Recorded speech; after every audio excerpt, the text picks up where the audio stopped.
Today is Sunday the 24th of November 1996.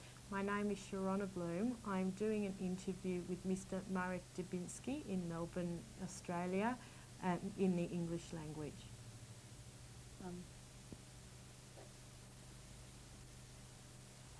Okay, good afternoon. Good afternoon.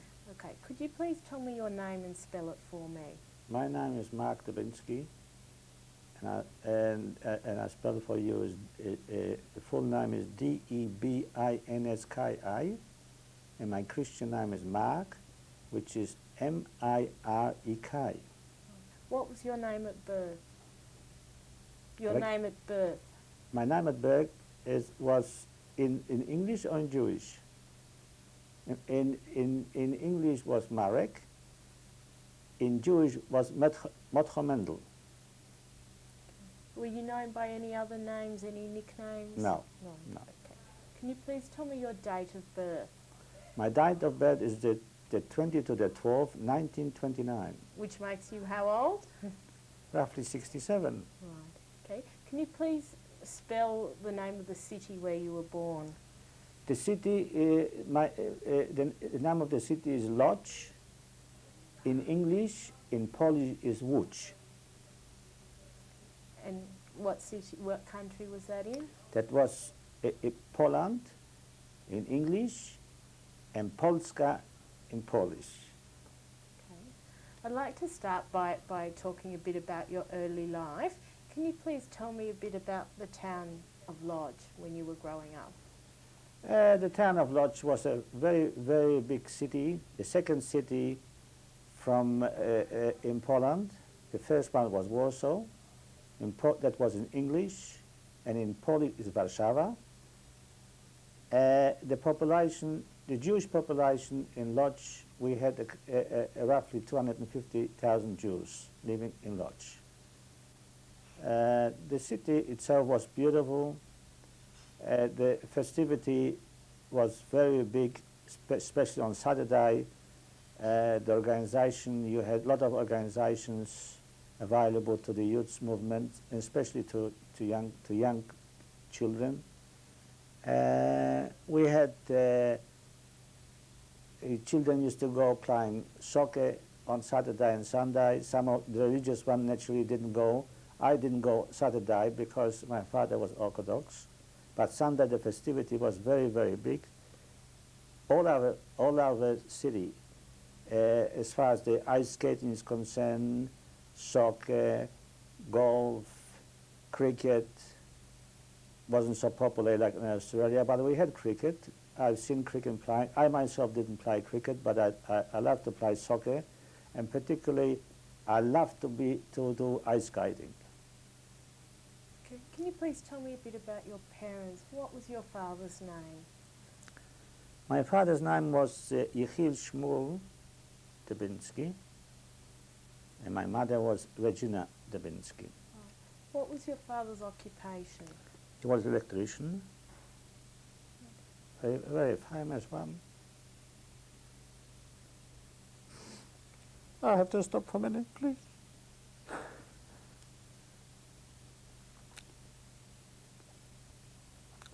He also, we had quite few people working for my father. He also was, he worked for free for study electricity. As with him was also Engineer Weinberg, very famous man.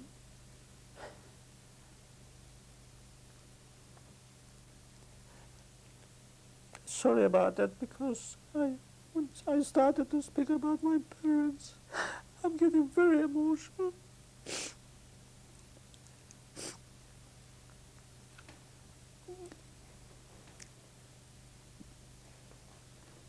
Excuse me.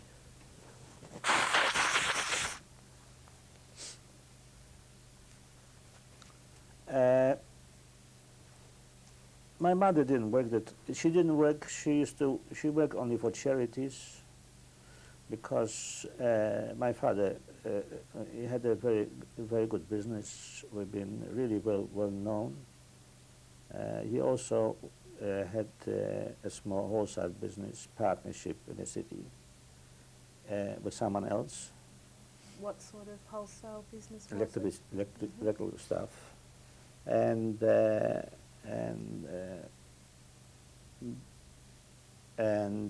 I had also a sister. She was older than me with 5 years, and she went to high school. I myself was very young when I went to school for 2 years only, because 1 year I was in a public school not far away where I used to live, and then I shifted. My father didn't want me to go there. He said there's a better school further up, so I switched it over, and the name of the school was Kronstadt, which I was there till the beginning of the war. Was that a Jewish school? That was a public and private school, but it was a Jewish school, yes. Okay. You mentioned you had a sister. What was her name? Her name was Ruth. Okay. Did you used to do a lot of things together, your sister and yourself? Yes, especially in the weekends. We used to do things together. She used to live with my grandmother because it wasn't very far where she used to go to the high school. Otherwise, she had to travel every day up and down. I used to live quite far away from my grandmother. So that's why she used to live.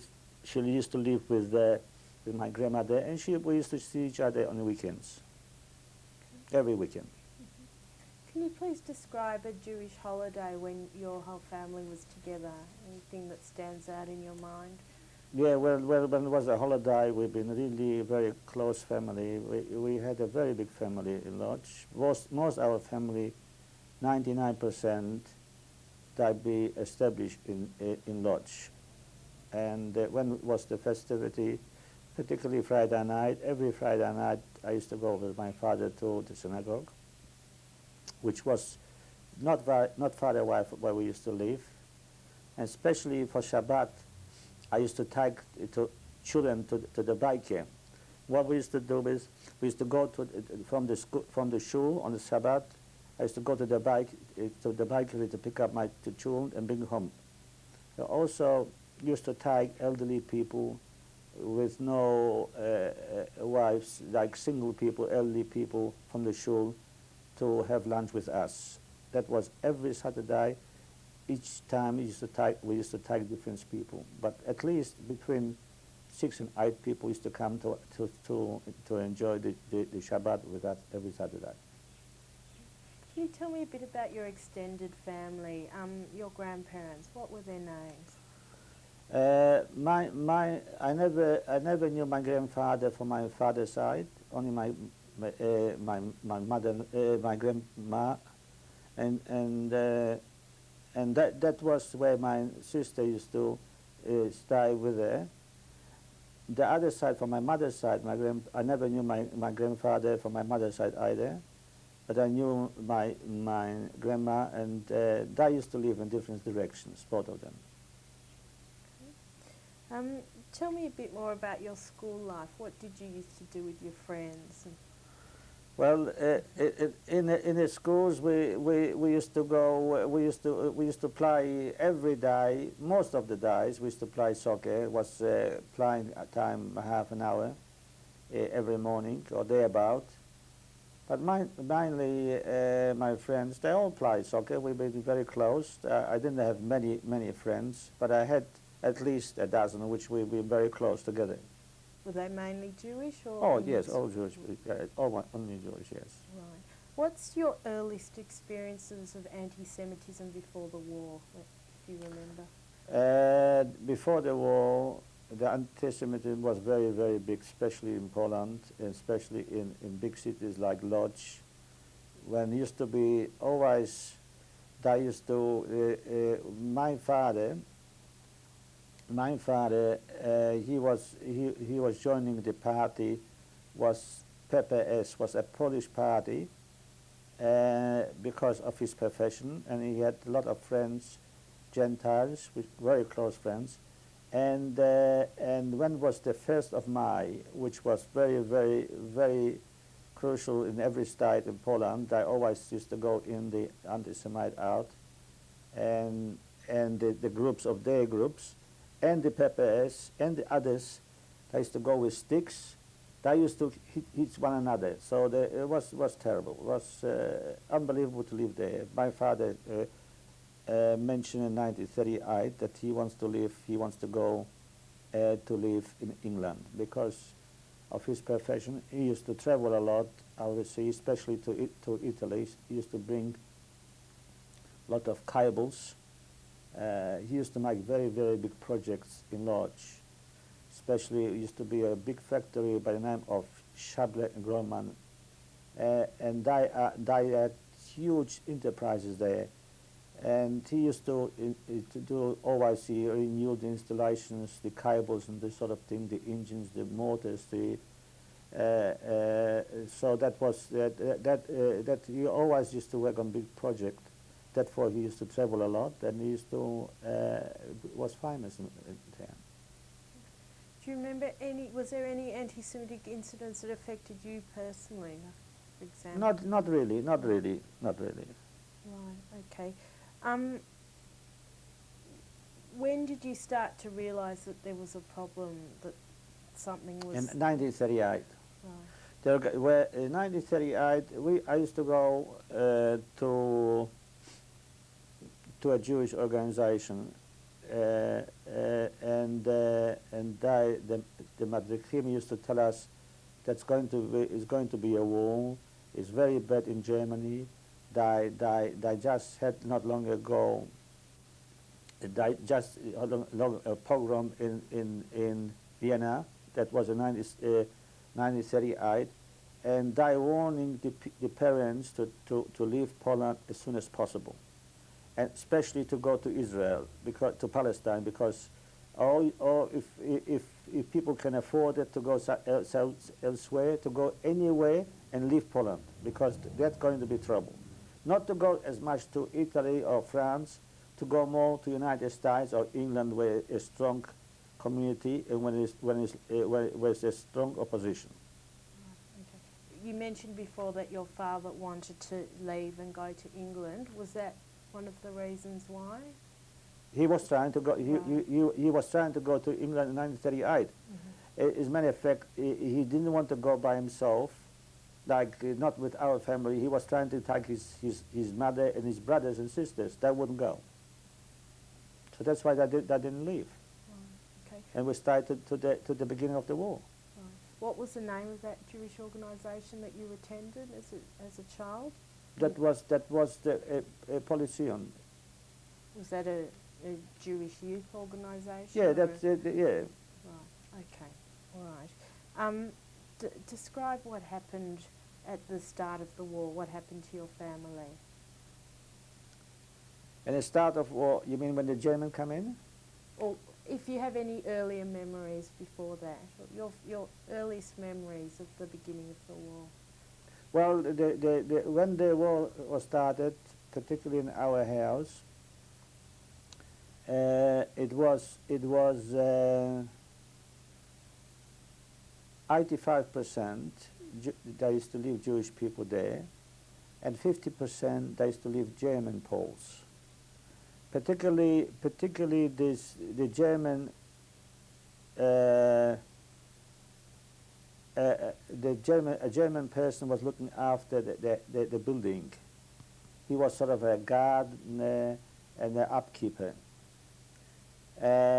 When the German bombarded Lodz, he went, the old man, on the roof on the roof of the building, and show with lamps signal where to drop bombs and when the Germans come in, he put a swastika straight away, and all his children as well. And they belong to the sons belong to Hitlerjugend, to the young organization. I particularly was very friendly with the boys, and they respect me very, very much so, the boys, even they've been in the young youth organization. Particularly for my father, They really had respect. Their parents, which they're looking after the building, and my father, when was the war, he went to the army, and he went to Warsaw in the army, while he was in the army, and he became very, very sick. Nevertheless, the Jewish, we had a Jewish organization, like a hospital, yes. They used to call themselves Linas HaTzedek. And I brought my father from Warsaw home. Naturally, we need some medication, and medication was very scarce to get. Even the doctors, they used to prescribe, but we couldn't get the medication. So the two boys of the German ones,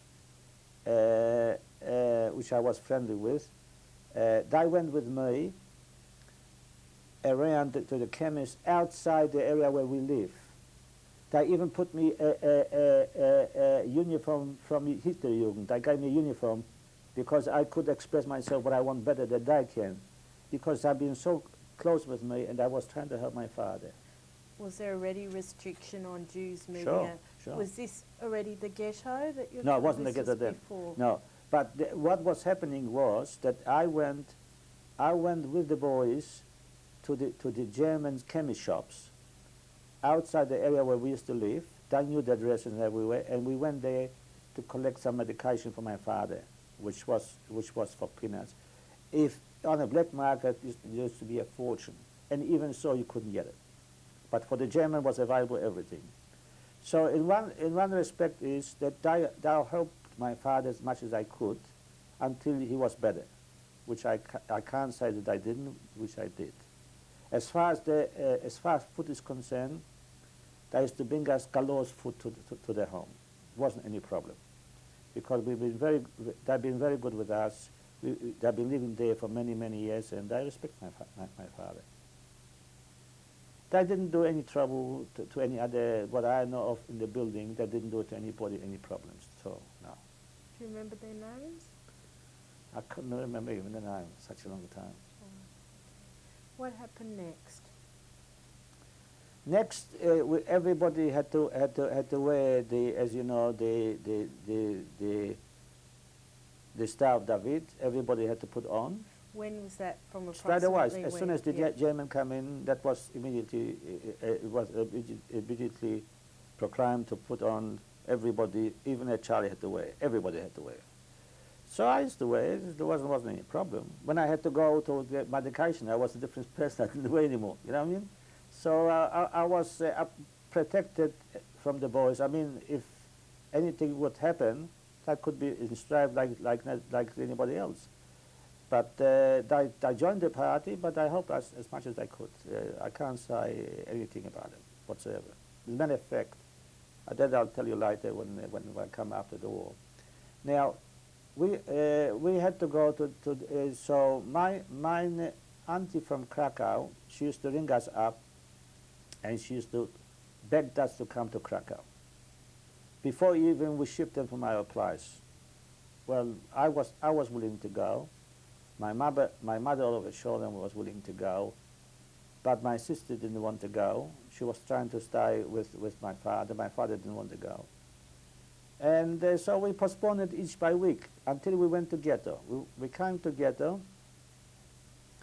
One day, my mother rang up her sister, and she said, "What's going to happen? I want to come." She said, "We send you off a messenger." She didn't say that we're going to send you an assessment, but she said, "We're going to send you a messenger." So we've been in ghetto already. The ghetto was nearly closed. It wasn't closed yet, but close to be closed completely. She sent 2 Gestapo people in uniforms, and they took us, my mother and me, as communists. Of course, my auntie paid for that one in Krakow for that one, especially to the people. And we they put that, they picked us up. We went to the station, and we went they brought us to Krakow. I'd just like to jump back a bit. When did you first arrive in the Lodz ghetto? Do you remember approximately when that was? That was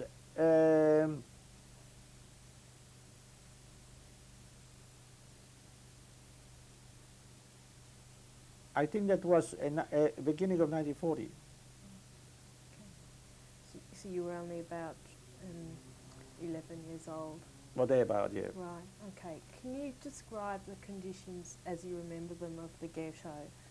Well, when we moved into the ghetto, we got, I remember where we got, used to be Scheinkarten. You know, you used to get, you couldn't actually buy goods.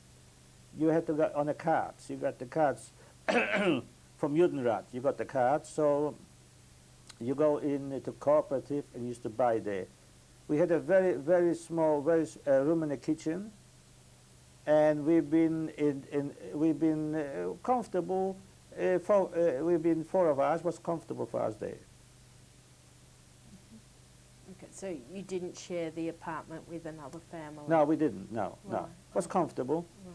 My father went, of course. He got a job straight away in electricity in ghetto, and my mother all of a sudden she was working on another job. I didn't do nothing because I was young. Right. So how did you spend your time in the ghetto? Playing around with the boys, Right. in the streets. Was your sister with you at the time? Yes, yes. Mm-hmm. Okay. Is there anything else that you remember about the ghetto that you'd like to mention? Well, the ghetto was very. I didn't go to school naturally. It wasn't any school. It was nothing. It was like a prisoner sitting in a jail. Already, that was a beginning. Already, a start of to me it was a start of concentration camp, in a small sort of a way.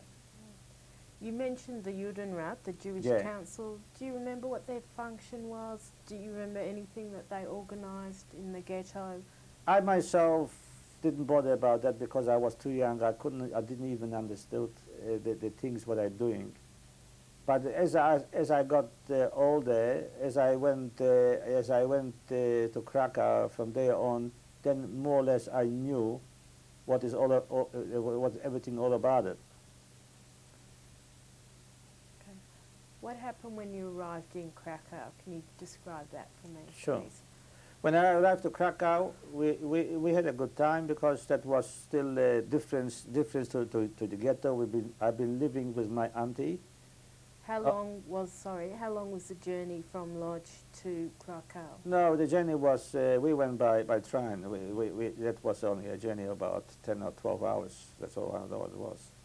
And we came to Krakow, and the life was there, beautiful, was everything all right. And I said straight away to my auntie, what about we pack up the gear and we go to Switzerland?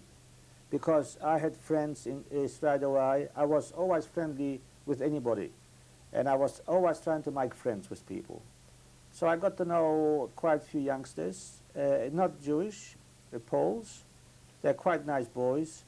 And they said to me they are prepared to help us out. That not only they are prepared, their parents are prepared. Because I used to go to the parents, I used to eat their place, the boys used to eat in our place. Sort of, you know, we used to. And even my mother, bless her, she used to go with their parents and go out at night time. We really become really close friends, and they proposed us that they are willing to take us to Switzerland. They had a relation in Switzerland, one of the group, and they are willing to take us to the territory. They used to be skiers. They used to go skiing each year. Well, Krakow and Zakopane, which wasn't far away, it was a very famous ski resort in Poland. That was one of the best in Poland. It's the only one which was the best one. And people used to go there from everywhere. and I knew the territory well.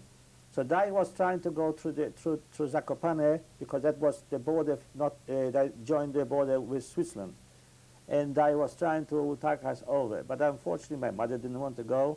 She couldn't take the auntie. The auntie had small children. Was going to have other children. Blah blah blah blah. So that was. So we let it to the last minute, until the Germans started to rounded up young boys, not young boys, but youngsters in the street for work in Krakow. And my mother, my auntie, she was frightened for me that they catch me somewhere. So we decided we're going to move out from Krakow, and we go to Slomnik, which was 25 kilometers from Krakow. We got a home there. My auntie was quite comfortable as far as money is concerned, wasn't any problem. So we got a nice house, and we really had a good life there. And then one day I go on the street, they catch me, the Germans. Approximately when was this? That was in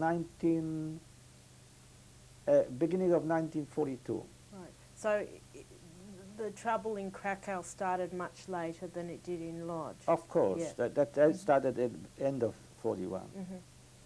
So in 42, they catch me and they took me to Rakowice. And so I rang up from Rakowice and I told them where I am, because I didn't know what's happened to me. The German didn't mention that I wouldn't be bothered to do anything. So, and I went to the Stadtverfeber, which was the commandant from this camp, and I asked him and I begged him if he can take my mother in. He said to me, if she wants to come, she can come. I said, could you give me in black and white authority? He said, yes, give me the address and I'll send it off to her. And he did send it off. So when she got it, she came back immediately to us. Unfortunately, as soon as she comes in, the Germans, they ran all the Jews, that circled all the Jews from Slomnik, and they took them to Miechów. And on the grounds, they shot all of them out there, the whole group, including my auntie and the children. They all got shot in Miechów. That was another, from Slomnik was another possibly 20 kilometers from Slomnik when that happened. So we've been down there, so we knew, we've heard about that.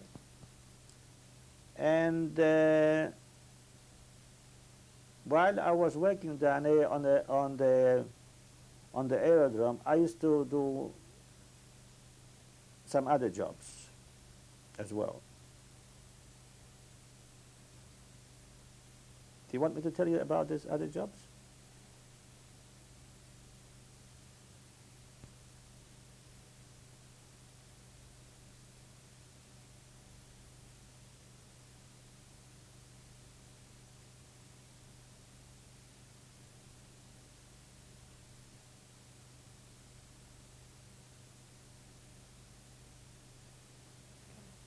This is the beginning of tape 2 of an interview with Marek Debinski.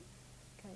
I'll just go back a little bit. Can you please tell me, do you remember the address where you lived in Krakow? Yes, that I lived at Wielopole, and that was sort of outskirting of the suburb. And the street name was Ziblikiewicza 11I. Where was your father and your sister at this time when you moved to Krakow? Did they? We left them in Lodz ghetto. How come did they decide to remain there, or what were the circumstances? They decided to remain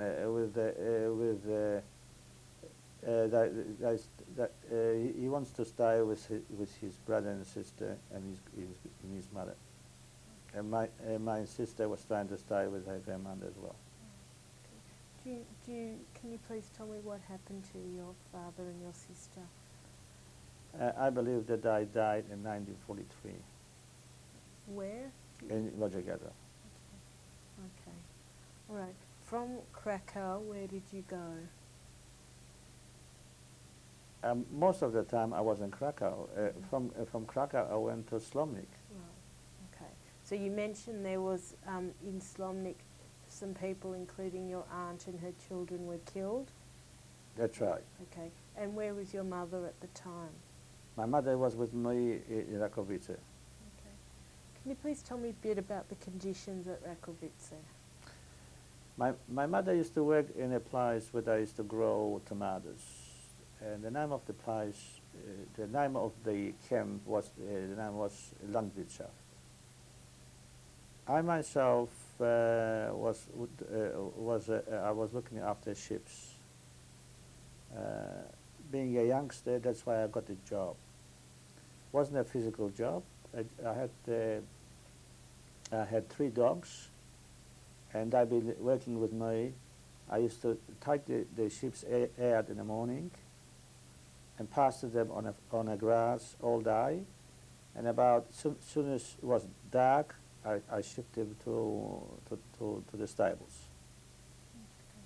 Who guarded you at Rakovice? Was it under Nazi control or? Yes, of course. That was the aerodrome, and on the borders around the aerodrome they've been standing SS and also the soldiers. Okay. What happened next? I was there during the time when I was there. I got to know a girl which she was working there every day, and she used to come from the Krakow ghetto. Her mother was a cripple on a chair. She didn't have a father. She hasn't got any resources where to live from. And she used to cry to me. She said, "I don't know what to do. We are hungry. I'm coming to work.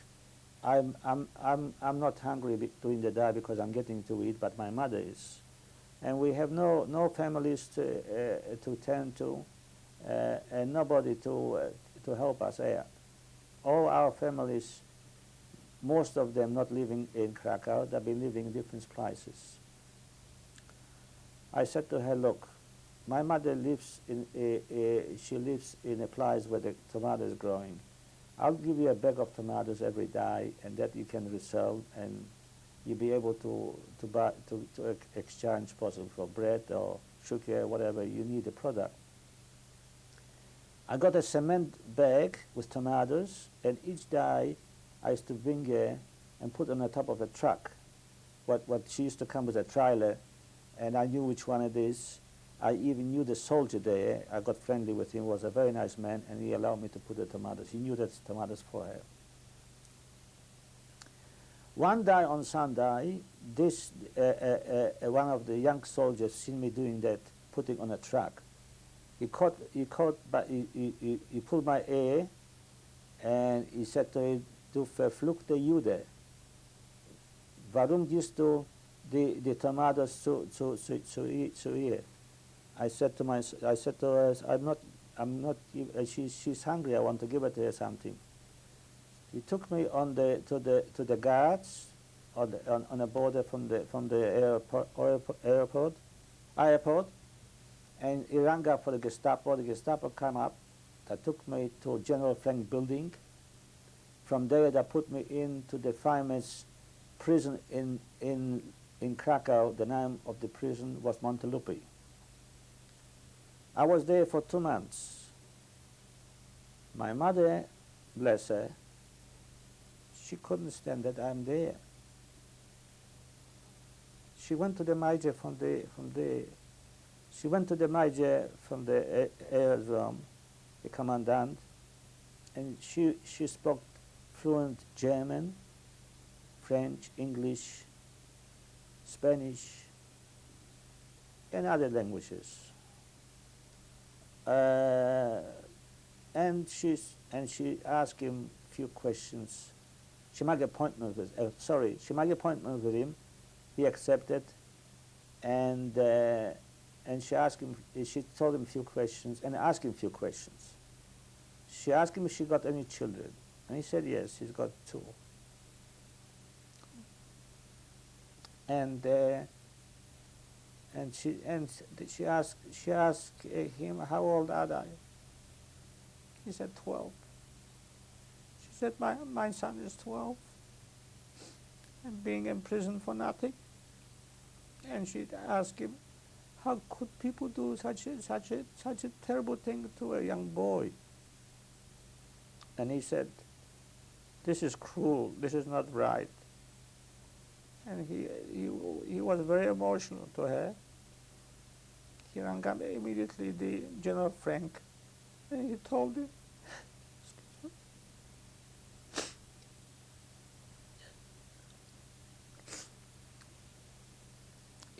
that he needs this boy immediately. He needs this boy to be released immediately because he's the only one what he can look after the ships. We had already three people, and he's only one, and he's looking better than the other 3. I mean, what's the point to have a boy if he's a good worker to be in jail for nothing? They released it. They said, all right, send somebody from the airport, one of the officers, and then we release him immediately. So he started Fable when they had one of officers from the camp went to collect me. He collected me. I knew him very well. He gave me a time and a half as soon as we left the prison. He bought me clothes. In our camp, I could wear any clothes I want. I didn't have to have a uniform like in Plaszow. I could wear anything, or any civilian clothes. So he bought me clothes. He took me to a restaurant, first of all, to have a meal because he knew that I'm hungry. He took me to the pictures. We spent from the morning till night, and he spent with me around everywhere. Bought a lot of clothes. He bought clothes for my mother. He knew my mother well. All of us know him. And I was back in camp. Can you please describe the conditions at Montelupi, the prison? The condition was very, very bad. We used to get slaughtered every night. We used to get. They used to use the Germans, especially the right pipes, like a thing what you hold into a dog. With this sort of thing, they used to smack the people. The commandant from the prison, the chief from the kitchen, and other officers. They used to go. We used to sleep on a floor, not in beds. So we've been in one prison where I was in one room when I was there. There have been 32 people. But the room was very small, was fit for 20. Imagine you put 32. So we used to sleep on one side, half a night on one side and half a night on the other side, because we couldn't sleep straight. And every night we used to get slaughtered, smacked with bruises, with sticks. You just name it, with shoes, with irons. They used to smack with bars, but anything, whatever they had in their hands, they used to go from room to room and smack everybody. Now I was the only one which I left Montelupi. Nobody ever left Montelupi at the time when I was there. Most of the people used to die from hunger or be shot being shot there. Can you please describe where Montelupi was approximately? Yes, sure. Montelupi is in the middle of the city in Krakow. The name is the Plac Mariacki, and the name of the street is Dluga. I believe number Dluga 38 or 40, something of this number, is close to the Mariacki Platz. Okay. What happened once you were released from Montelupi? Where did you go? I went back to the camp. Okay. What was your reunion with your mother like once you returned? The reunion was that the commandant from the camp, plus all people from the camp that got on a place on a outside the camp on a ground like a Pelplatz. They all congratulate me, and I even make a party, a celebration that I'm back. They didn't believe, even the Germans, they didn't believe that the Major from the Luftwaffe be able to take me out from this prison. Naturally, he himself, the Major from the Luftwaffe, he came on this occasion to see me as well. And how long did you remain there? I remained there another few months, not long after that. Approximately when was this? When did you leave? That was approximately in March 1942. Okay. And where did you go from there? From there I went to Zabloce, which was a camp divided to two. One factory was the factory. It was a camp which people from both camps lived in this particular camp. One name was Amalia, and the commandant from the Amalia was Oskar Schindler, which I knew him personally. I met him many times. And the next camp was NKF, which was the camp was in the center, and on the left side was the NKF, and on the right side was the Amalia. Okay. So you were sent to NKF? I came to NKF camp, yes. Okay. Can you please describe the conditions of NKF camp? The condition in NKF camp was... Oh, by the way, when I came to NKF camp, my mother was sent into Plaszow, and I was sent into the NKF camp. So your mother remained in Plaszow? Yeah, she was sent from Rakowice to Plaszow when they sent me into NKF. Right, okay. But you later on met up? Yes, I met up with her in Plaszow. All right, yeah. you'll tell me about that a bit later on. So tell me what you remember about NKF. NKF, what I remember is this. I was working down here in this camp, and that was a factory what makes the radiators to the Messerschmitt in Stuttgart planes. I was working in a place where you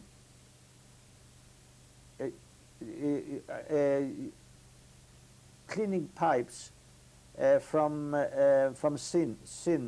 I don't know how do you say sin in English. So the silvery stuff. You know, you put it in a hot pot with the pipes, and then you clean it up with a special stuff, not with your hand, but special rags. The pipes. Okay, so that was your job. That was my job. In NKF. Right. You mentioned that Amalia camp, where Oskar Schindler was next door. That's right. Can you please describe your meeting with Oskar Schindler? Oskar Schindler used to come very often to the camp to see these people, how they live, the facilities, if they have what clothes they wear, how they behave, and this that. And I used to go in. I had some friends, and this in one of these huts where these workers used to live. Was this at Amalia? Yes. Yeah. And I went to this hut, and he often used to come in, and he used to shake hands to everybody. So that's why I know Oskar. He was very friendly, a very good man.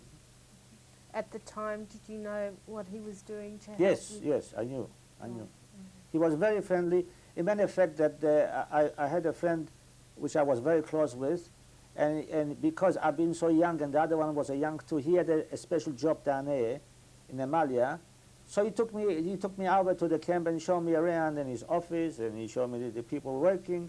He is not only to me, to most of the people what he used to see. He was very, very friendly to everybody, very obliged. He used to give me chocolate, He said to me, if I like chocolate, I said, of course, what child doesn't like chocolate?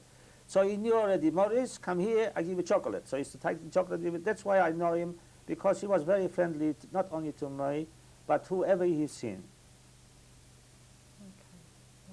Right. I want also to mention to you, I had a close friend, which unfortunately, he used to work with me together. One day he went to the toilet, and he was first going, and I was after him. Was this in NKF? In NKF, yes. And what was and his he was singing a Russian song. And when a flyer, one of the that was also belonged to the flyers, the soldiers.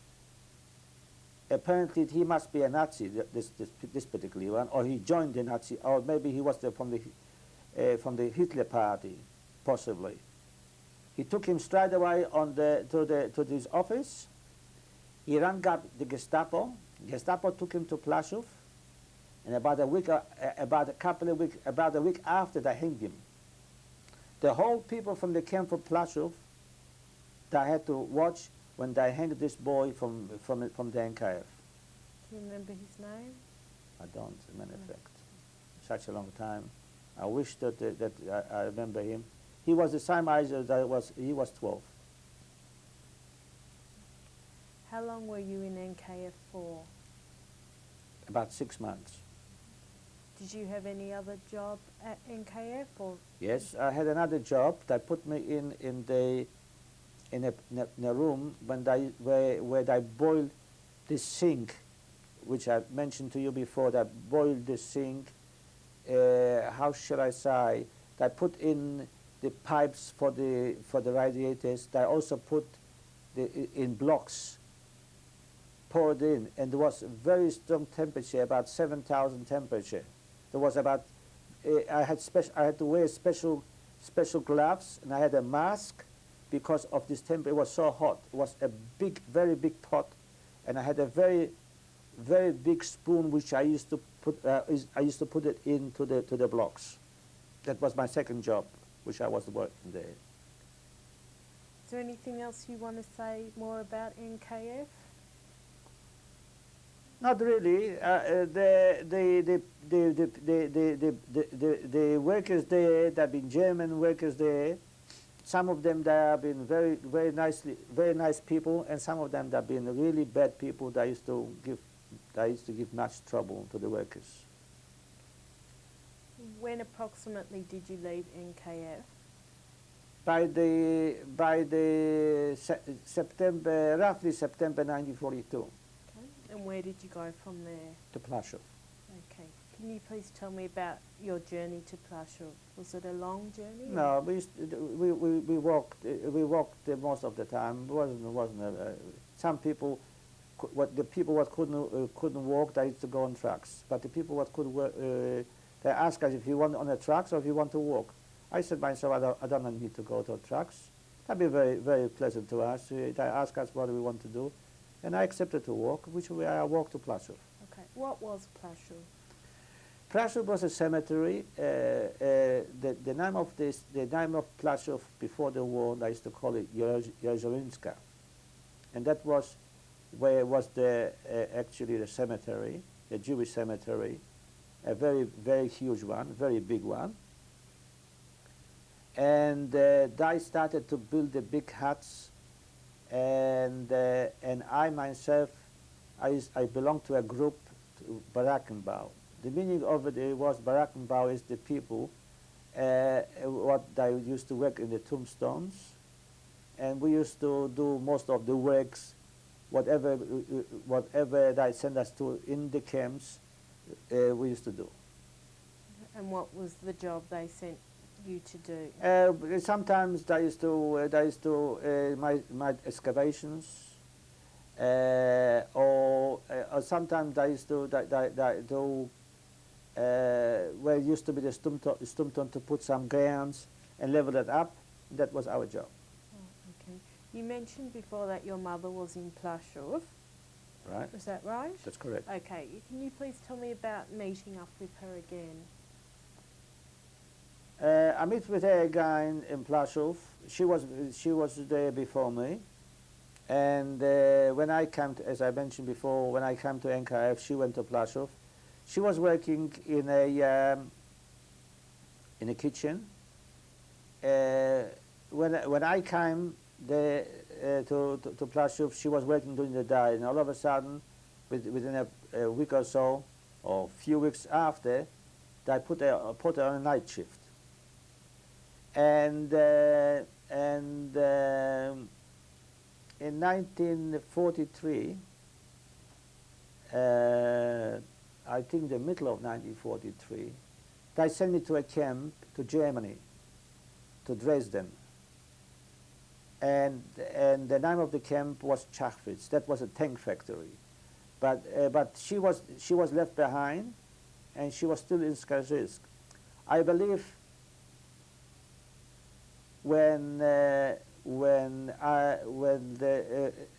later on they sent her from one night, they took everybody from the night shift, they sent her to Skarżysk. Which was what? What was Skarżysk? Skarżysk was a bullet factory. They used to make bullets.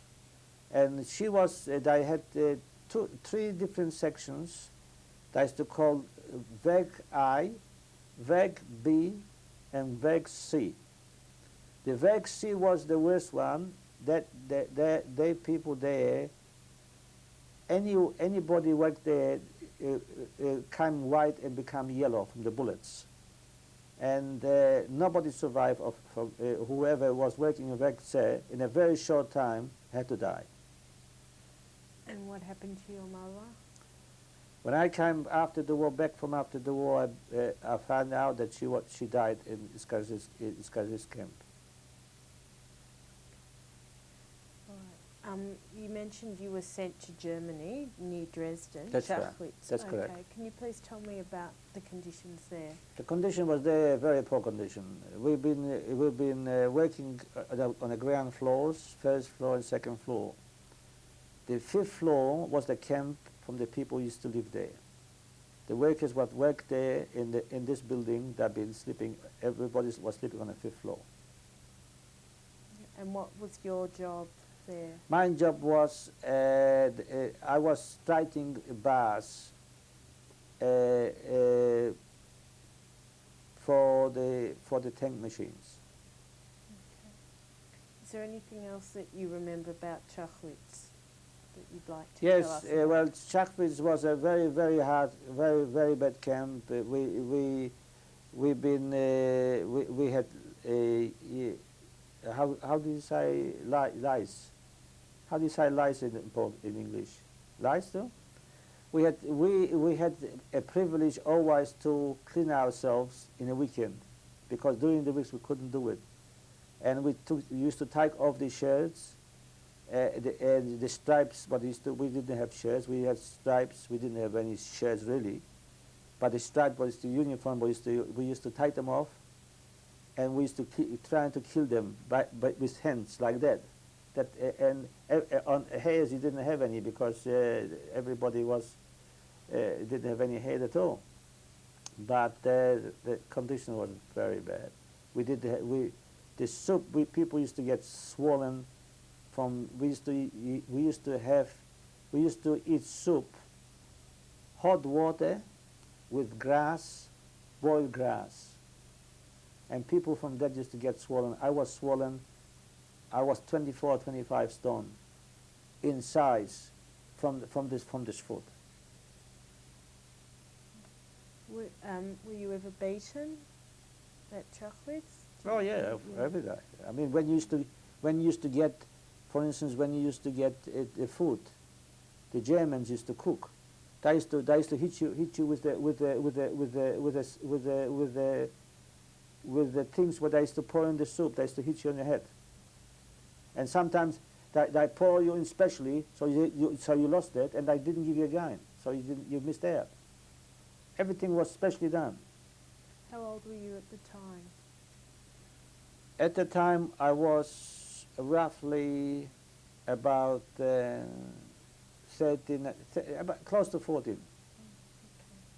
Did you have a bar mitzvah? No. No. No. Do you remember thinking, where were you at the time when you would have turned bar mitzvah age? I never was thinking. I was too busy with my old problem, for survival for every morning. How could I? It was also problems in camps. You used to get the ration of bread, and people used to take you from your hand. A stronger fellow used to come up, take your bread, and if you say something, he used to kick you back, and sometimes you missed out on a day ration. So some people, I used to just grab the bread and I used to run away. So I'll write and look around that nobody will come up to me and grab me out the bread from my hand. So how long were you at Chochlitz for? When did you leave? I left Chochlitz in the second or the third week in March in 1945 Okay, and where did you go from there? to Little Mezice. Can you please tell me about that? There's nothing to tell really. I came to Little Mezice Which was where? in 1945, Right. which was approximately the first, the second week of March in 1945. And where was it? That was a camp. That was Wegscheid. Was a camp near Leitmeritz. Was a city not far from Theresienstadt. Right. This is the end of tape 2.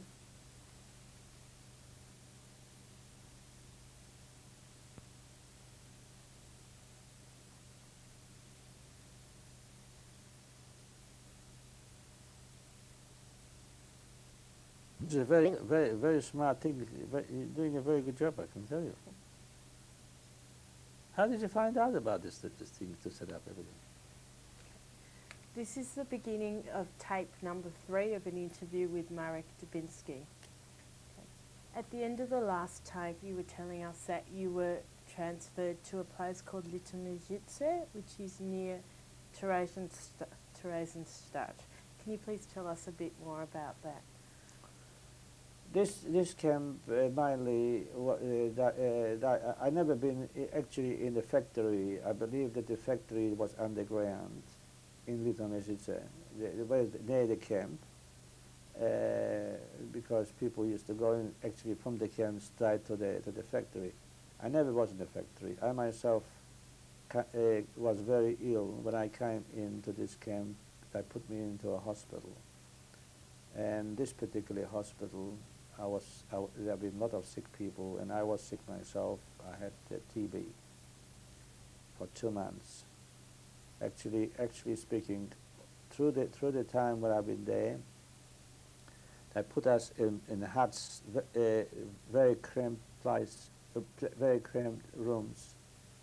What's supposed to be 20 people was about 45. We'd be sleeping on the floors. And with one side, like in the prison, what I mentioned before, like in Montelupi, I was lying half a day on one side and then another half a day on the other side. Imagine there, I'd be there for close to 2 months. Now, every day, we didn't get much to eat whatsoever. They used to bring us coffee. Now, we had people down there. The stupid eldest was a doctor, a Polish doctor. He was a very, very intelligent and very nice man. He couldn't help us much as being a doctor because he never had any medicine. He didn't have any tools. He didn't have anything to be employed as a doctor. The only thing he was a stupid eldest day, he was looking after us. That means that people that used to bring food. He used to look after a sick man to give him with a spoon or whatever. That's as far as that went. People used to die every day.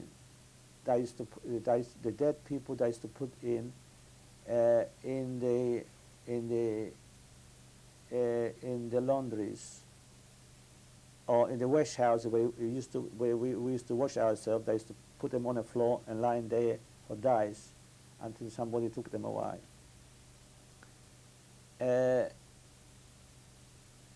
The people used to die from the coffee, from the bottom coffee.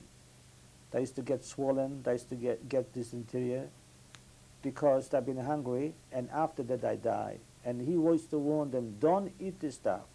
Don't, because if you do, you're going to die. And that's exactly what's happened. But I didn't pay attention. Everybody was hungry and everybody was eating. I didn't want to eat. I was trying to live, and I was trying to do everything I could to survive. My dream was always, when I ever be able to have a bread to myself and be able to cut this bread and put some little butter on a corner, if I be able to do that. I was hungry and thinking. I didn't want to think about that, about my sister. I never thought about my brother. I never had a brother or my mother. The only was in my mind only whenever I be able to eat a piece of bread. That was my wish. Excuse me.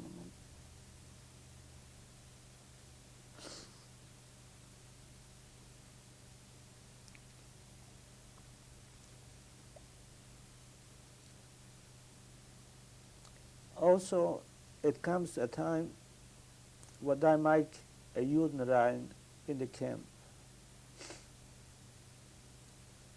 They used to come SS to our rooms and looking for Jews. In mine, this doctor of mine, the student eldest, we had in our room Poles, Jews, Ukrainian, even Russian soldiers putting in concentration camp. The German, the bastard, they put everybody in concentration, even soldiers, Russian. How could I take a prisoner to put him in concentration camp? A prisoner is in a time from war should be in a prison camp, but not in concentration camp. They put everybody in concentration camp. And we had Belgian soldiers that had been in concentration camp, not Jews, Gentiles. So one day, the Germans come in every day, and the student tells, they warn everybody in the room, if you're going to peep that you have Jews or you have Gentiles, I don't care who if you're going to say, I myself make sure that you'll be killed. One Ukrainian said to one, he called up the Gestapo, when the Gestapo come in, he put with a finger. This guy immediately was dead the very night. I took the Jews out, but he wasn't alive anymore. So that was the example for the others. If the next one will do it, he had especially connections with people, and if he said that this guy going to be killed, he went to another room, he called up somebody, and they killed them immediately. That was finished. So that was a warning for the others not to do a stupid thing.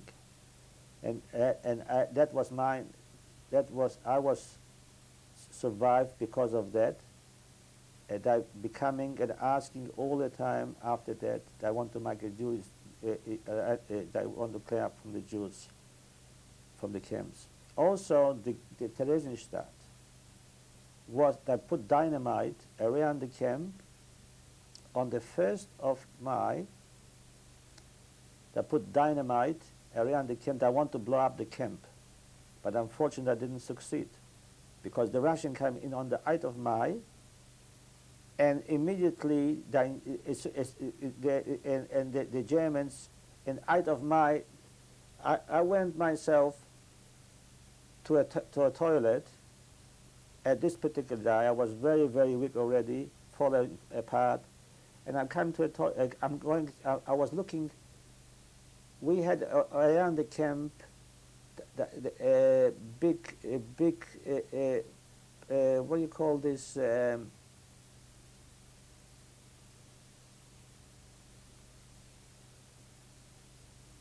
Stations, but there says you can look up through the camps on the top on the big roofs, and the watchdogs, they all disappeared. And I ran up straight away to my room, and I said to the elder, I said, "Excuse me, the Germans are gone. Nobody's there." He said, "I don't believe you, Marian." They used to call me Marian, not Mark, Marian. And he said, "Marian, there's nobody there." I said, "There's nobody there. Are you sure?" So everybody started to wait out of the rooms and see outside. We started seeing Russians coming in, soldiers with tanks, different uniform. I said, "That's Russians." Anyhow. Was that the first that you knew? The first, that yeah, war that was about 8 o'clock at night. It was at night time. I've seen it. The lamp is not there. The lamps are not there. Everything is gone.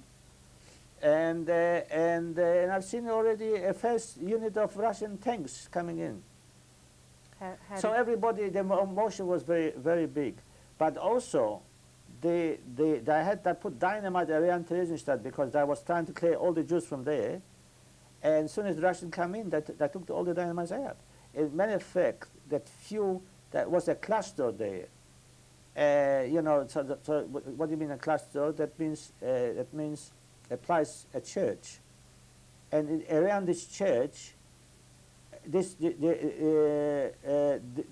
church was blowing up. But all the others, they managed to take out, but not this place there. But nobody was injured at all. Can you describe Liberation Day for you?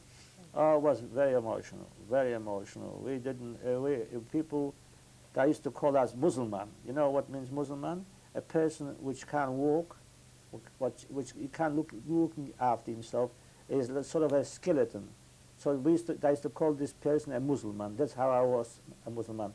At that time, I wasn't fat anymore, but I was very skinny because I had TB. In Chachwitz, I was fat because of what sort of food I eat. I eat only soup and grass. The soup was grass from water, and that was poison for the body. That's why I was so plumped up and fat. But when I was down there in Chachwitz, when I was down there in the camp, I was there already thick like this stick. Maybe I weighed nothing. I couldn't even walk. I couldn't even move. I got straight away. They took me into another hospital, which in the city itself. That was the town himself, a proper hospital. I was there for a week. They started to feed me. They didn't let me eat very much, slowly some people used to eat and died straight away because they'd been so hungry. Imagine to be such a long time, the stomach was next to zero, right? And so they started to feed you like a baby to look after, slow. That's why they took me to the hospital there, because I couldn't walk anymore. I was finished. I thought that I'll die. But I was hoping that maybe I'll have a chance to survive. And in this hospital, I was for treatment for a week. The treatment was they give medications. They also give me food, not too much every day, more and more, till they released me from there. Where did you go once you were released from hospital? I got a room in town with 3 boys, and then I went to Theresienstadt straight away. Next day, when they released me, I went to Theresienstadt to see if I have any friends there. Do you mean the town or the camp? The camp. The camp. The camp, yeah. Okay. And did you find anyone? I didn't know. I thought that I have some people there. No, I didn't find anybody. And I also had registered my name there in Theresienstadt. Was the Russian command there, and also people from Czech, they already established a government, sort of, and the people to look after the people from the camps, to give them ID, and then they said they're going to give us money as well. So what was happening was I had to register my name, and they told me to come in about a fortnight. I'll get the ID, and also I get 10,000 crowns. Which was approximately how much? At that time, was approximately about close to $500, something like that. Do you remember the condition of Theresienstadt after the war, or it was already cleaned up? The condition there wasn't bad. People used to live there quite comfortable, because that was how should I say? The Swiss people used to send food. That was a picture for all the camps. That is nice. The Theresienstadt is not like a ghetto. It's like a home. Like people can live freely and do whatever they want. But that wasn't true. But the food was there, because they used to contribute from joint. They used to send in, and lot of Americans used to come, delegations, and to see what everything is perfect and this sort of thing, if everything is in order. But that was the balonies. Okay, all right. So you said you got some money for resettlement, or that was a money yeah. just because I put my name in there and that I want to go to Poland. Right. You could register your name there. I could go from there if I wanted to Sweden. Sweden took in people, especially children. They took in Sweden, and Europe used to take people in. You could go anywhere, even to America if you want to put your name there. But I didn't want to go anywhere. I want to go home to see if my parents are alive. So where did you go after you left? I went back to Lodz, to Poland. Right. What was your first impression of Lodz when you arrived back after the war? Well, my impression was that 85% what the Jews got slaughtered in Poland is thanks to the Poles. Why do you say that? Because wherever they can get a Jew, they killed him, or they called the Gestapo. And they robbed. Now, the reason why I'm saying is this: when I came to Poland, especially to Lodz, the first thing I went into where I went to see if anybody is alive in my home where I used to live. We used to live in a block of big flats, and we've been there living for many years. I came in and knocked on the door, and I said to the woman, open up the door, and I asked her. I said to her, if anybody from my family came to see this place. She didn't give me even a chance to say nothing. The first thing is she went down it on the side and grabbed an axe. She trying to chop my head off. I thought to myself, that was the good morning. So I ran away. I ran down to the stairs, and I went to the Jewish committee in Lodz. I was standing in a street on a wall and crying. I went into I went to the committee and I asked them if anybody is alive or anybody came with the name of my name or the relation. I gave the name relation. They said nothing on the books, but to leave your name, or where you're going from here, or where you're going to be. Please leave a name so we can get in touch with you as soon as we can find something for you. They asked me, would you like to put your name to London? Is in London the committee is which a lot of people it was recommended, and that you can find maybe somebody there. I said, all right, I don't mind. The girl, what she wrote there, I said, yes, you can put a name, you can send to London by any means. Anyway, even to America, you can do whatever you like. I want to find out if my family is alive.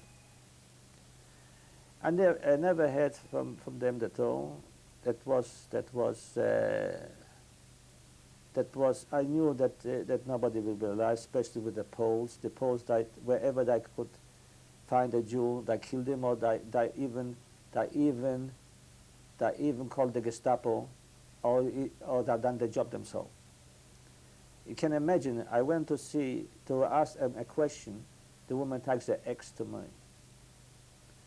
Coming back where I was down there, at the committee on the front of the building, I was standing and crying, and all of a sudden, somebody screams to me, stops with a big truck, not with one, maybe 2 or 3 trucks, the Russian trucks, and a Russian officer comes out to me.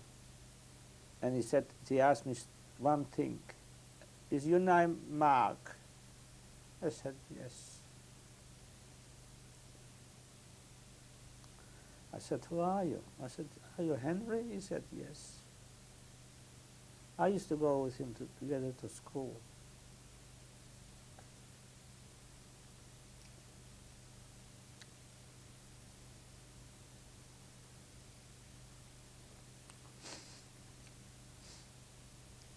He said to me, come to the track.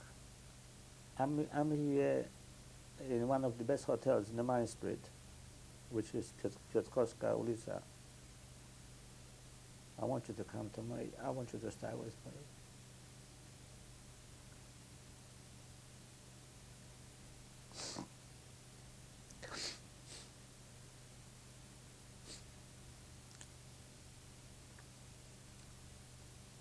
He called up a tailor and take the measurement of me. And he said, the guy took the measurement of my shoes, shirts, anything. He asked me underwear. He measured to me within no time. I had straight away suit, shirt, shoes, everything, singlets, tie. He said, I've got a girlfriend, and they've been in partisans, 2 sisters, a father and a mother. And they are from Ukrainian. I want you to come down, and we'll see from there where we go. I said, that's okay. It wasn't, they have been living far away.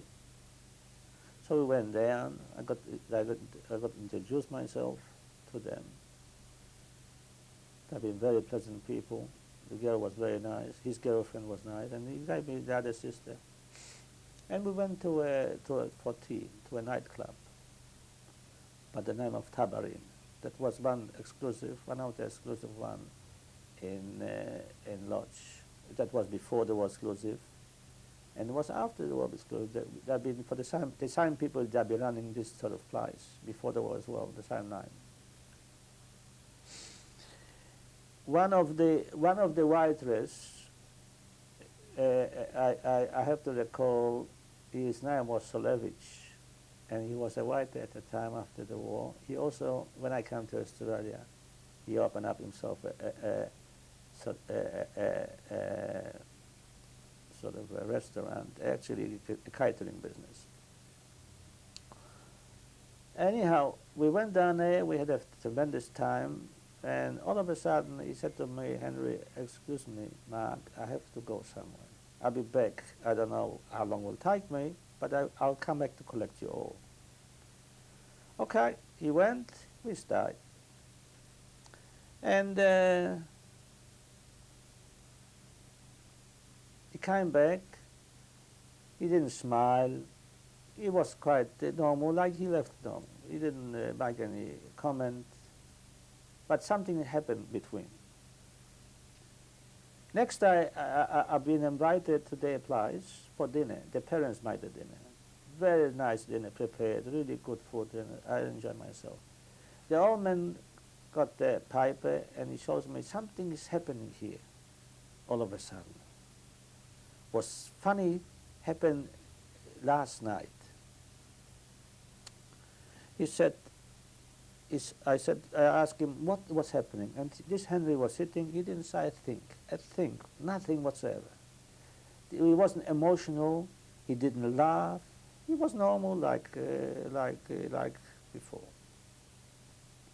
I said to myself, something's fishy here.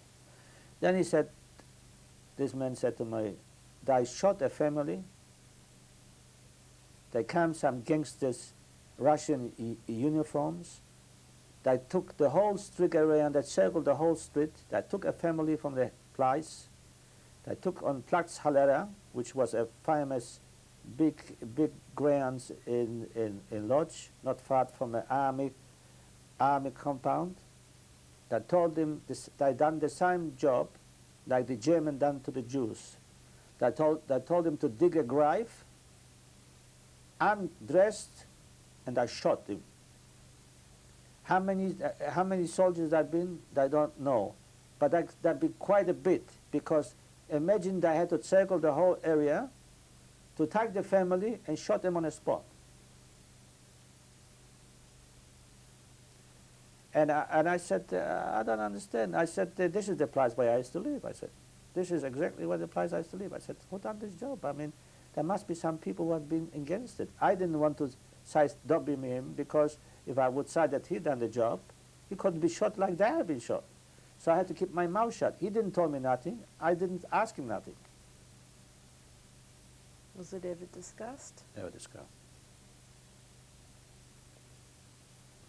So I said, God was kind to me, done for something that I was asking for a silly question, but I wouldn't give me the answer. They trying to kill me with their axe.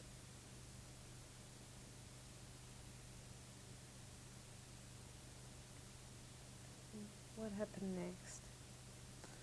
next? Next I went, I couldn't stay in Lodz anymore. I couldn't find my family.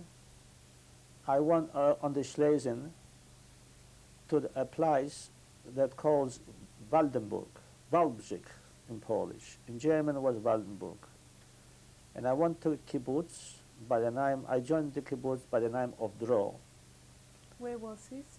It was in Waldbrich. And in which country? In Poland. In Poland. Yeah, on the Schlesien territory.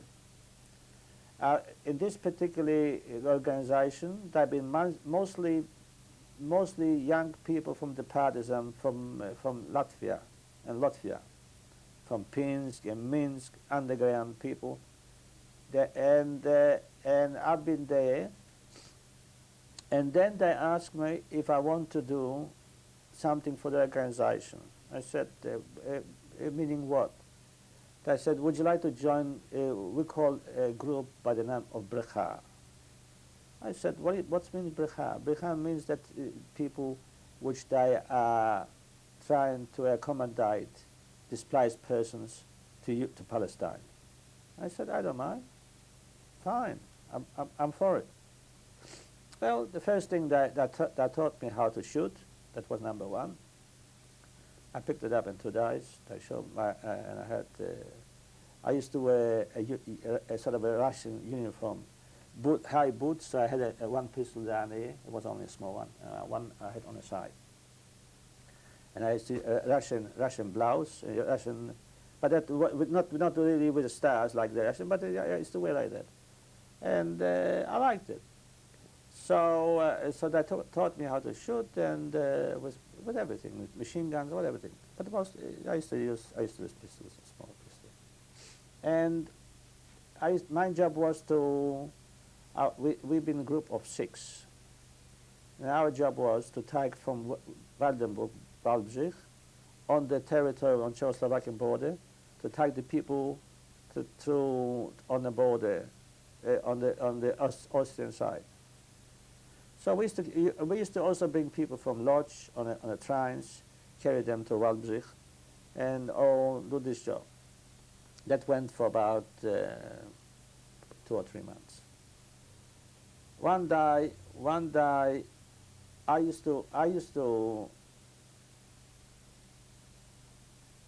I would go further, but was some misunderstanding with the madrich. So I didn't want to go ahead with that, and I said, enough is enough. I'm out. Now why? I said I'm out. So then I want to go to. I might excuse. I think I've got a cousin in Austria.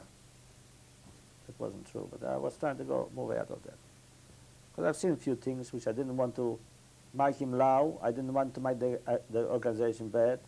So I wiped my lips and I said, this is it. And I put my name. I want to go to Austria, so I went to Austria. From Austria, I went to Germany. This is the end of tape number 3.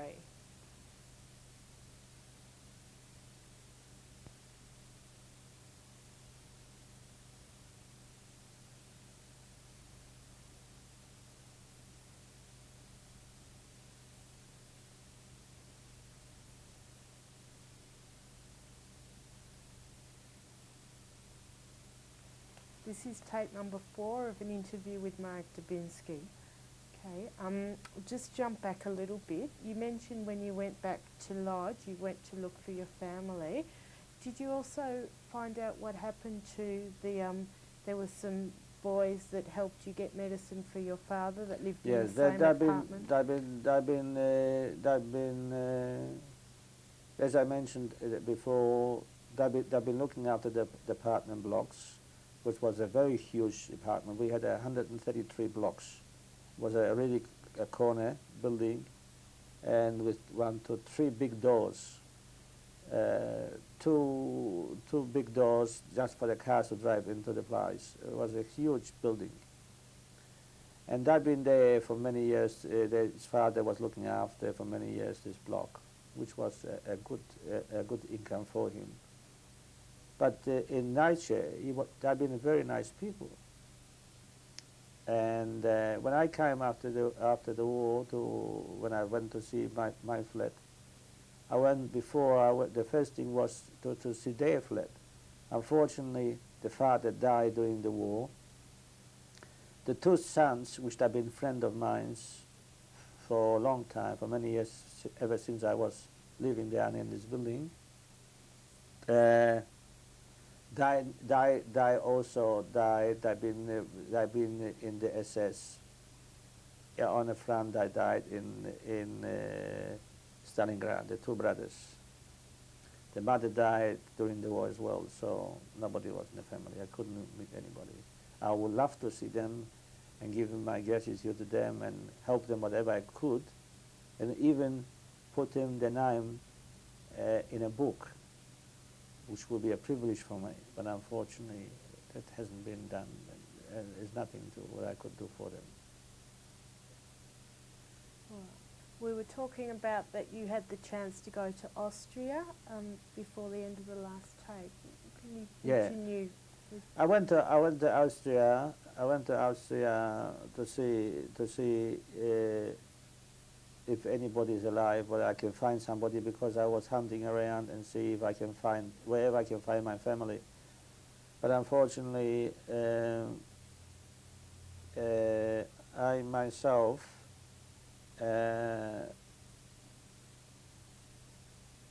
trying to find out in Austria. I'll go back now. While I was in Brecha, I was one day, not one occasion, a few occasions, I came into Bratislava, and I met a man by the name of Mr. Weiss. Happened to be, you would not believe, this Mr. Weiss, I've been welcomed to their home for 2 occasions for dinner, and later on life, my son married his grandchild, and the name is Aviva Debinski.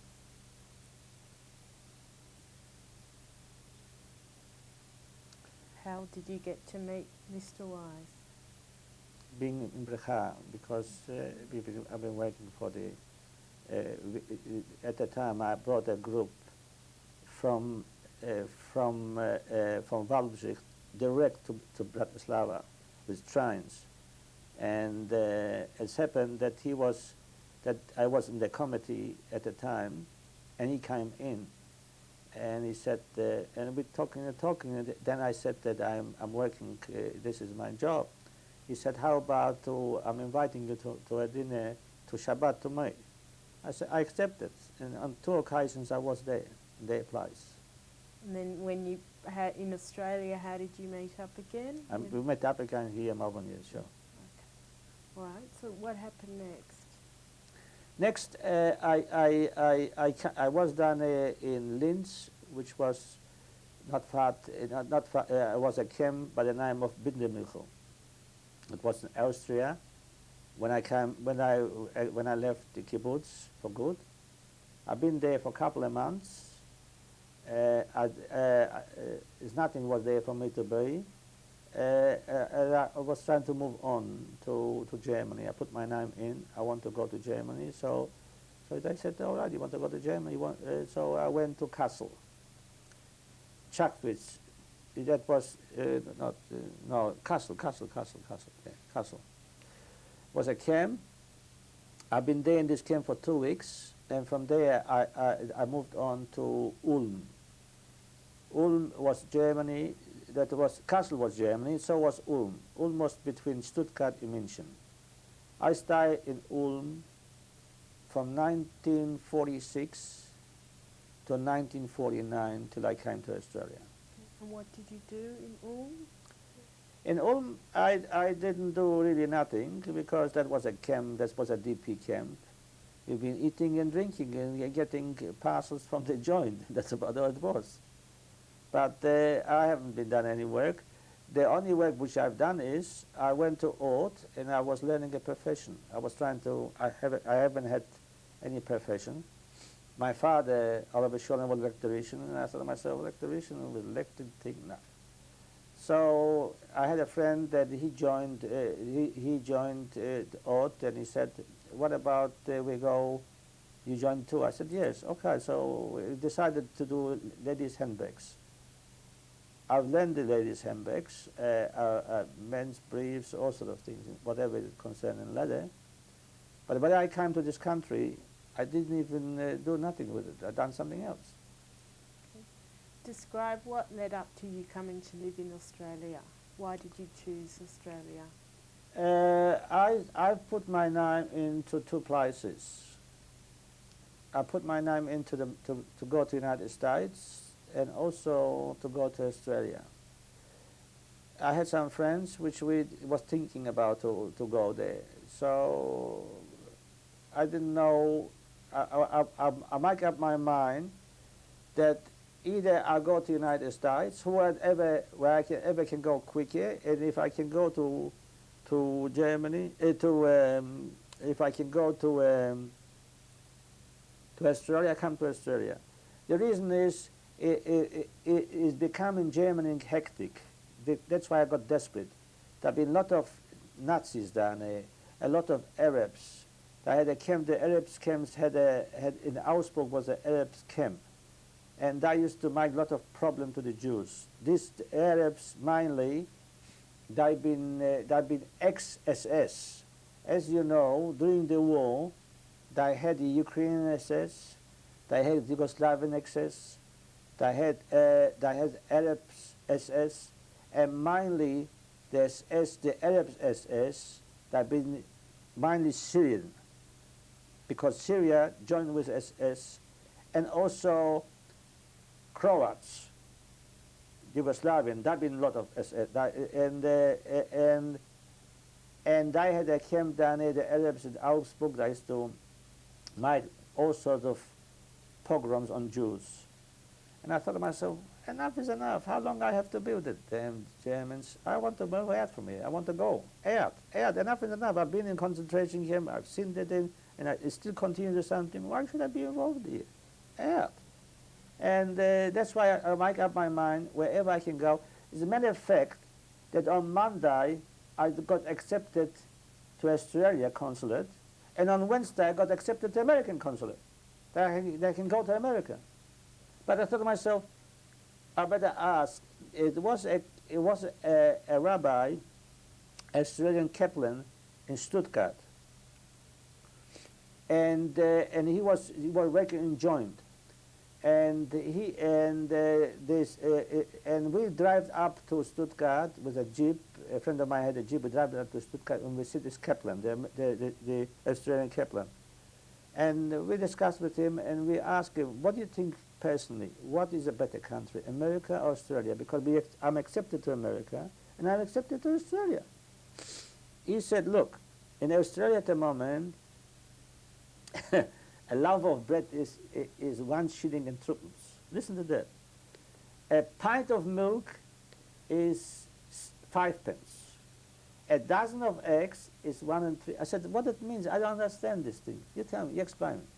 He said, "Look, let's say if you are a single man, the basic wage is £7 2 shilling. That's what he told me. I said, "What does it mean, £7 2 shilling? For a week work?" I said, "How much cost to let's say if I want to live with a place, if I want to board a room or whatever, how much that will cost me?" He said to me, "That will cost you about 25 shillings. That's £1 5 shillings. And how much will cost me a living?" He said, "You can get even with livings and board with living for £2. And you still got the £5 in the pocket. Imagine how much money you got still left over." And he said the population in Melbourne is small population. There are not many Jews.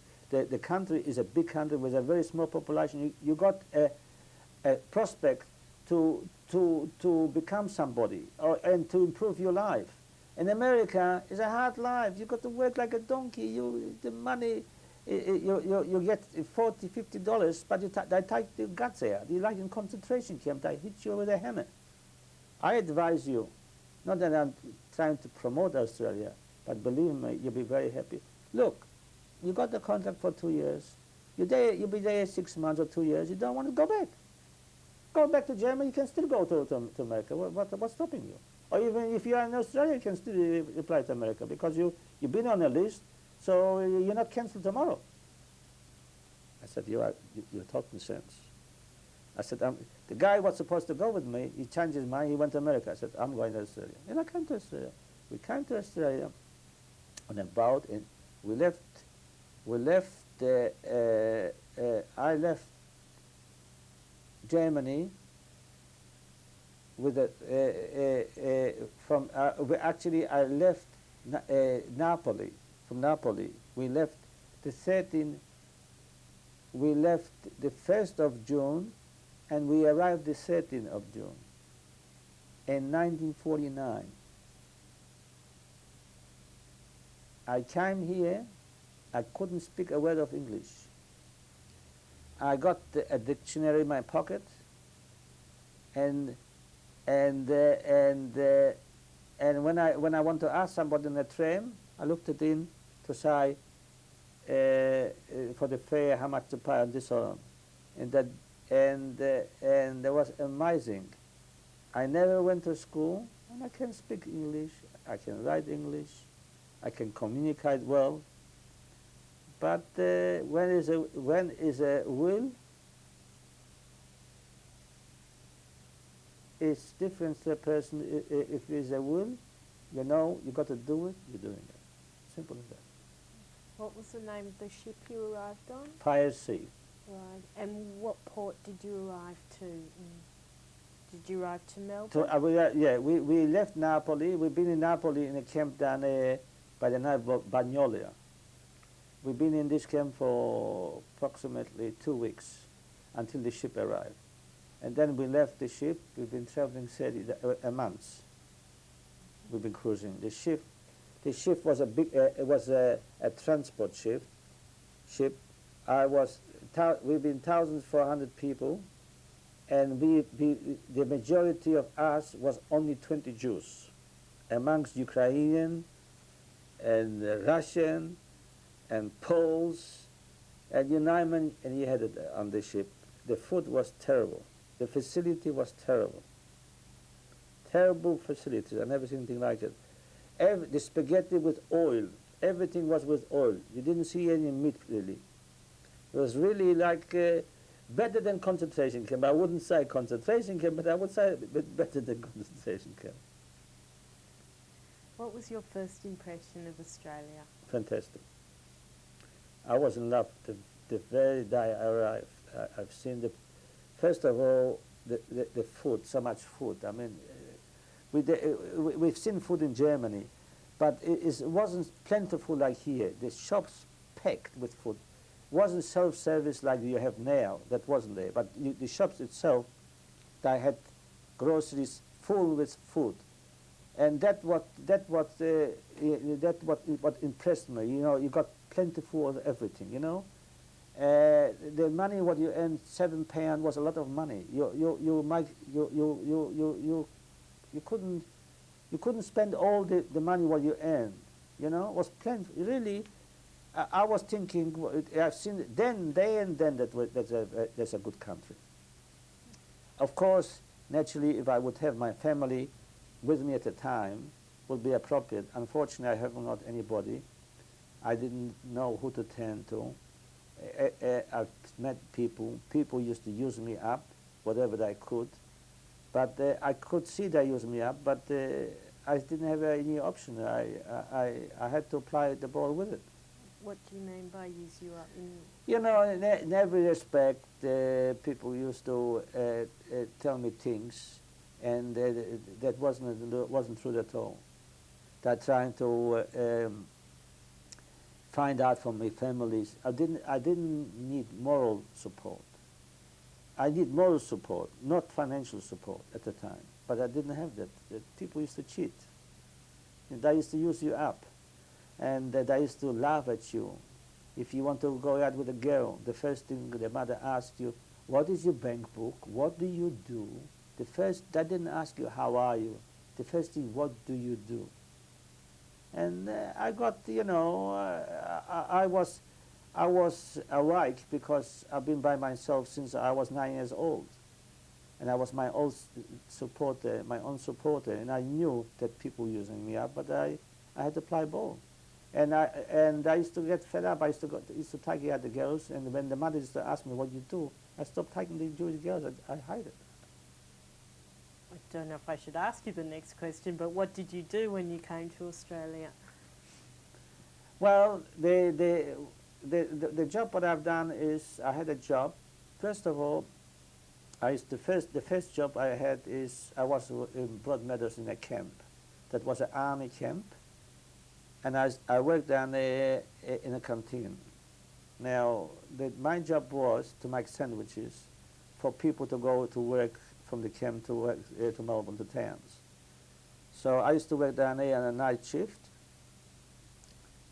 Then I worked as a waiter in an Australia hotel in the evening. During the day, I find myself a part-time job in a Lincoln factory, a knitting. They're making actually a woolen knitting factory, Lincoln in Coburg. I work there on a part-time basis.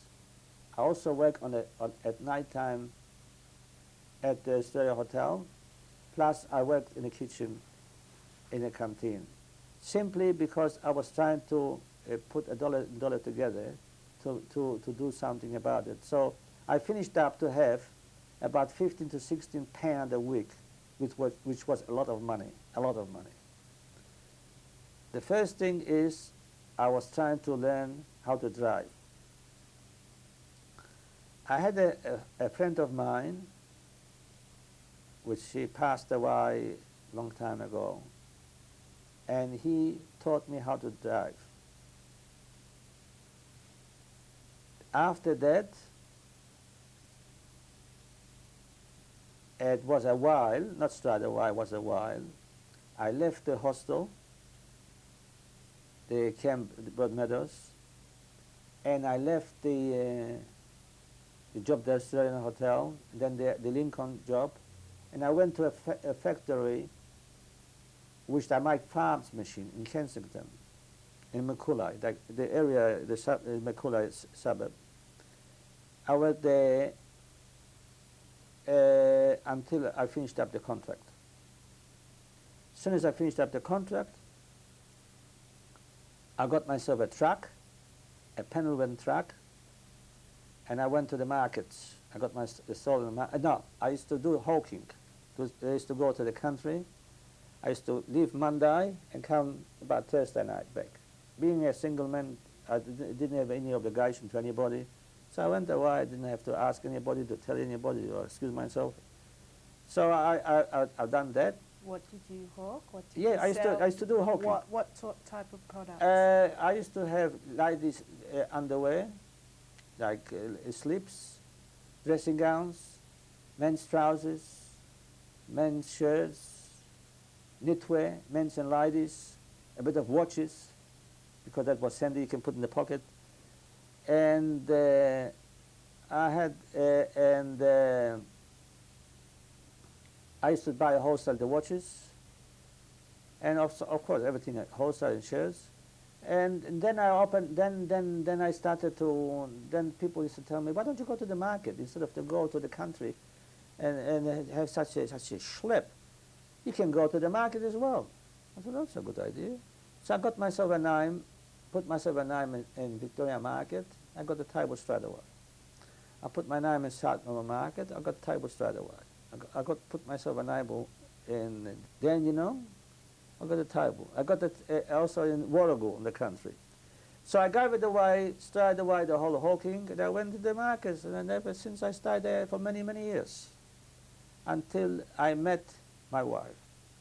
Can you please tell me about that? Well, in beginning, I'll be honest with you, I didn't want to get involved because being young, being locked up for 5 years, not to have freedom, I was trying to have my freedom. Now, I knew that if once I'm getting engaged and married, I've got to give and take sort of thing. But I didn't want to head in this way.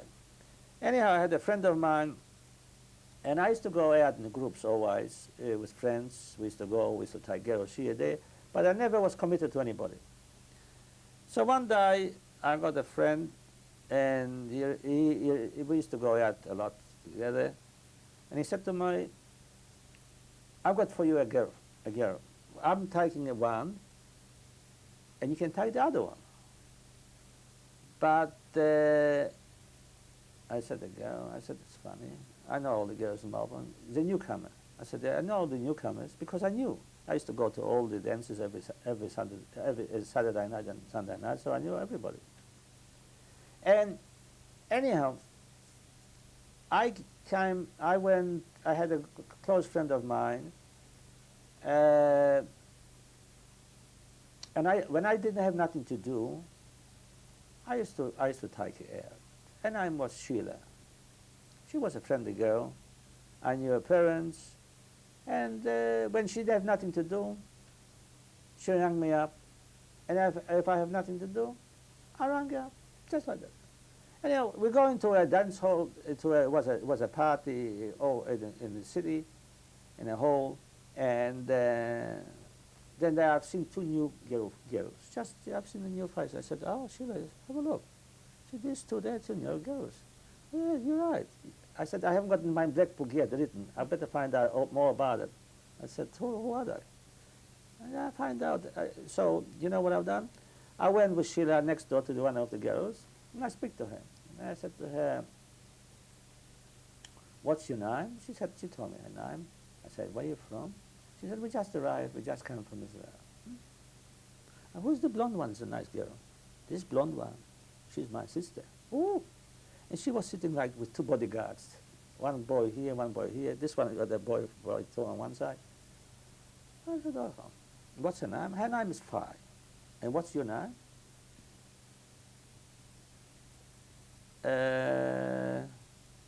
My name is Elka. Oh, that's nice. All right, so Sheila said, come on, you talk enough. Let's have a dance. And Sheila was a good dancer. And when they started rock and roll, she just grabbed me. She said, come on. So we danced. We had a good time. Okay. So next during the weeks, the phone goes. Hello. Here's Sonic speaking. No, how are you?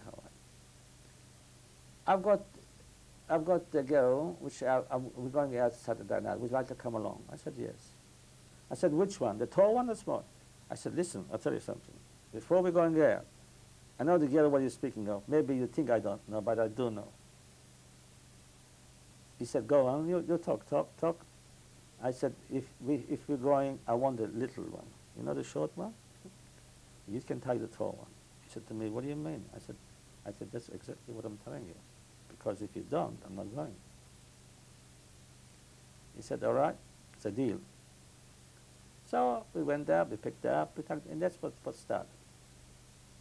And how long did you date before you got engaged? About a year and a half, something like that, a year and a quarter. And when did you get married? In 1958. Okay. Tell me about your family. Do you have any children? Yes, I have 2. And grandchildren? I have 3. Is there anything else that you'd like to add to any part of this interview? Yes, first of all, when we got married, I didn't believe myself that I am going to get married ever, because being in such a long time locked up, not enough food, not enough anything, not enough to see a light out of you, not to see a picture, not even to have a proper bath, a proper shave, not even speaking about parents, not to have, to ever get married, that was a compromise for me. Secondly, I didn't have much in my life.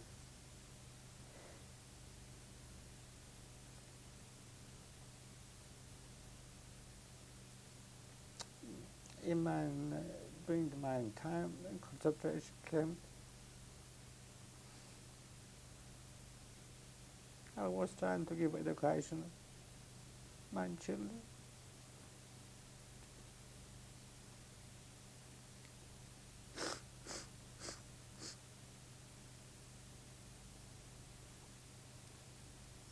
I was working very hard in the market, leaving very early in the morning. I didn't mind the extra hard work.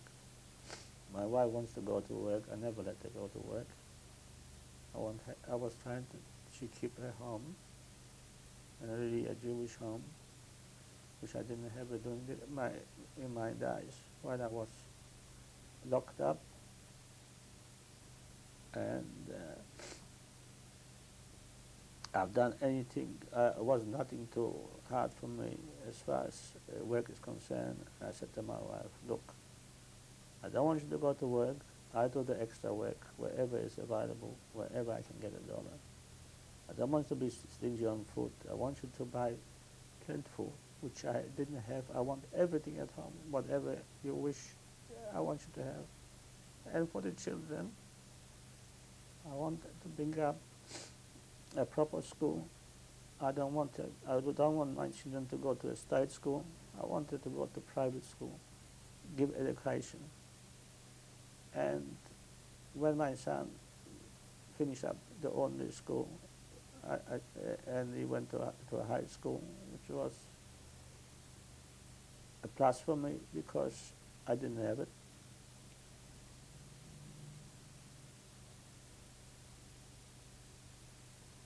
And I was trying to give it to him. This is the end of tape number 4.